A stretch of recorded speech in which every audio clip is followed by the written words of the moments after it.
এটা তারুই মাছ, বাজার থেকে আমরা কিনে নিয়ে এসেছি তারুই মাছ। তারুই মাছ বললেই বাজারে এটা মানে দেখায়, কিন্তু এই তারুই মাছটা আমাদের দিকে গ্রামের দিকে খুব একটা পাওয়া যায় না, আমরা এই কলকাতাতেই পাই। মাছটা খেতে খুব স্বাদ। এই মাছটা মানে স্রোতের উল্টো দিকে মুখ করে ভাসে, মানে এই মাছটা ডুবে থাকে যখন শুধু চোখগুলো দেখা যায়। খেতে কিন্তু খুব সুস্বাদু মাছটা। এই মাছটা আমি আজকে কেটে নেব, নিয়ে আমি সর্ষে পোস্ত বাটা দিয়ে এটা রান্না করব। কিভাবে রান্না করে আমি দেখাবো। মাছটা এখন আমি কেটে নেব। মাছটা কেটে নিচ্ছি। গুঁড়ো গুঁড়ো আঁশ, একদম খুব ছোট ছোট আঁশগুলো, কিন্তু অনেক আঁশ আছে, ভালো করে ছাড়াতে হবে। তারুই মাছটা আমি কেটে নিয়েছি। এই তারুই মাছটা দিয়ে আমি এখন পোস্ত করব, পেঁয়াজ দিয়ে আর পোস্ত বাটা দিয়ে পোস্ত করব। এটা মাছটা আমি এখন নুন হলুদ মাখিয়ে ভেজে নেব। আর পোস্ত করার জন্য লাগছে আমার পেঁয়াজ কুচিয়ে নিয়েছি, পোস্ত আর কাঁচা লঙ্কা বেটে নিয়েছি, আর কাঁচা লঙ্কা গোটাও দেবো 2-4টে আছে, নুন হলুদ আর তেল লাগবে। কালো জিরে ফোড়নে দেবো। গ্যাসটা আমি জ্বালিয়ে নিয়েছি। এখন আমি কড়াইতে তেলটা দিই, গরম হতে থাক। মাছগুলো একটু ভালো করে ভেজে নেব। এবার মাছটার মধ্যে আমি হলুদ আর নুন দিয়ে ভালো করে মাখিয়ে নিই।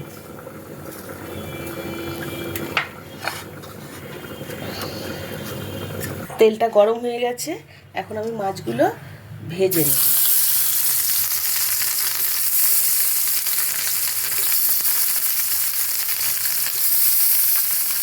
একদম জ্যান্ত মাছ, এগুলো মাছগুলো ফ্রেশ ছিল একদম। জ্যান্ত মাছ তো খুব কড়া করে ভাজবো না, আমি এখন উল্টে মাছগুলো এই হালকা দাগ করেছে এইভাবে ভেজে নেব।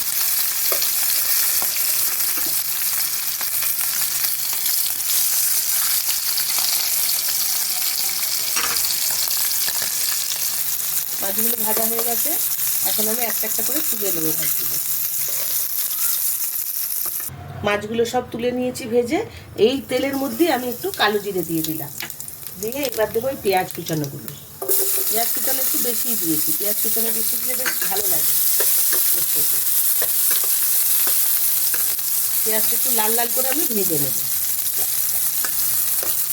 পেঁয়াজটা লাল লাল করে ভাজা হয়ে গেছে, এখন আমি পোস্ত বাটাটা দিয়ে দেবো। আর দেবো দুটো কাঁচা লঙ্কা দিয়ে পোস্তটা আমি বেটেছি, আরও দুটো গোটা কাঁচা লঙ্কা দিয়ে দিলাম আমি। এখন দেবো নুন, দেবো 1/2 চামচের মতন, হলুদ গুঁড়ো দেবো 1/2 চামচের মতন। ভালো করে পোস্তটা একটু আমি ভেজে নেবো মশলাটার সাথে। দেখুন মশলার চারিদিক থেকে তেল বেরিয়ে পড়েছে, তার মানে মশলাটা আমার কষানো হয়ে গেছে। আমি এখন জল দিয়ে দেবো। মাখা মাখা হবে মাছগুলো, এইটুক জলেই হয়ে যাবে, আন্দাজ মতো জল দিতে হবে। এটা একদম মাখা মাখা হবে পোস্তটা। তেল কিন্তু আমি একবার এই মাছটা ভেজেছি, সেই মাছ ভাজার তেলটাতেই আমি রান্নাটা করলাম, তেল কিন্তু পরে আমি আর দিই না। ঝোলটা ফুটে গেছে, এখন মাছগুলো আমি একটা একটা করে ছেড়ে দেবো এর মধ্যে।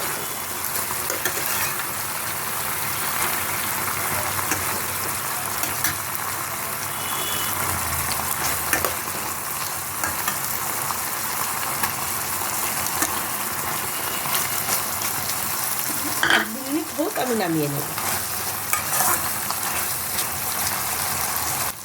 মাছটা রেডি হয়ে গেছে, আমি এখন আস্তে আস্তে মাছগুলো তুলে নেব।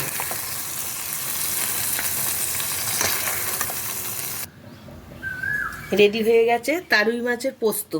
তারুই মাছ এইভাবে খেয়ে দেখবেন, খুব টেস্ট হয় এইভাবে খেতে। মাছটা হালকা ভেজে নিয়েছি, অনেকে কাঁচাও করে। পরিমণি কিচেনে আমার দেয়া আছে তারুই মাছের আরও আইটেম, সেখানে কাঁচাও রান্না করা আছে। এইটা ভাতের সাথেই খুব ভালো যাবে, পোলাও, ভাত, ফ্রাইড রাইস,